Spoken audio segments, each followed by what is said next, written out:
If you think HOA drama is all about lawn heights and mailbox paint colors, buckle up. Mine ended with a prison sentence, a property expansion, and a pool party that will live in neighborhood infamy.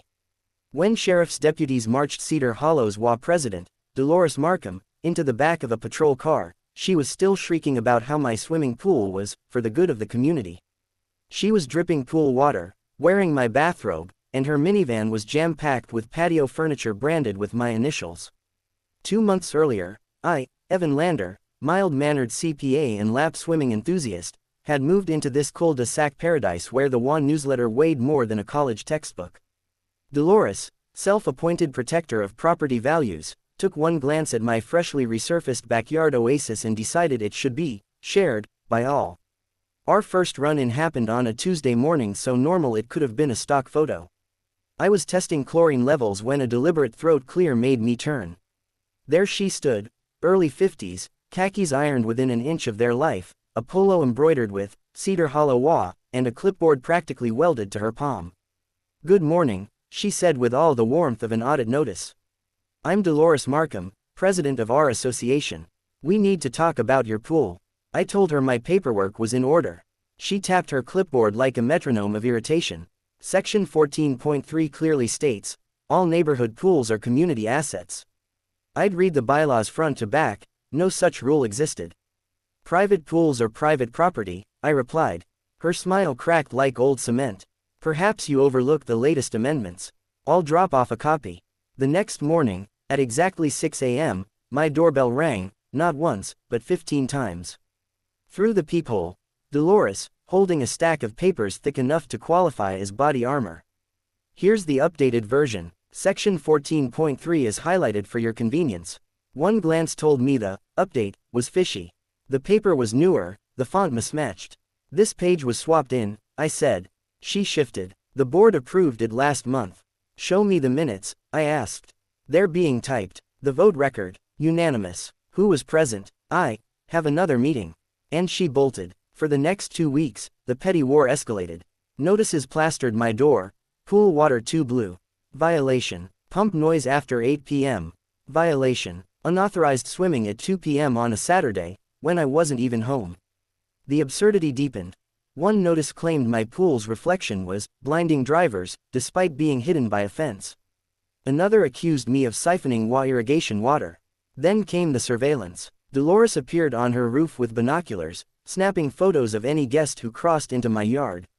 My neighbor Greg stopped by one evening. Last year she tried to seize the Johnsons' gazebo.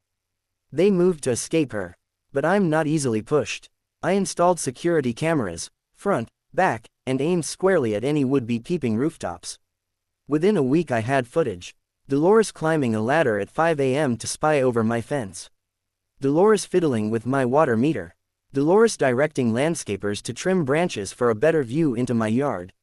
3 weeks in, I hosted a modest barbecue, 8 people, burgers, music. Dolores appeared like a bad jump scare, waving a fresh violation. "This gathering exceeds pool occupancy limits." My paralegal friend asked for her legal authority to photograph us. Dolores mumbled about community standards, and retreated, promising it wasn't over. She kept her word. That Monday I got a certified letter. Emergency pool audit, Thursday, 2 p.m. I took the day off. At exactly 2, Dolores rolled up with 3 men in uniforms and a truck labeled Cedar Hollow Maintenance. "We're here for inspection," she announced.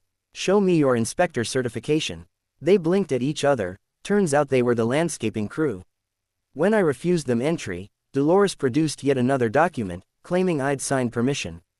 The signature looked nothing like mine. 2 days later, I returned from work to find my gate open and pumps roaring. Dolores and her crew were actively draining my pool.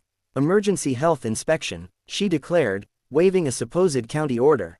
One call to the county proved it was fake. The seal was pixelated, the signatory non-existent. When police arrived, they confirmed the forgery, a felony. Dolores went pale, sputtering about, just enforcing the rules.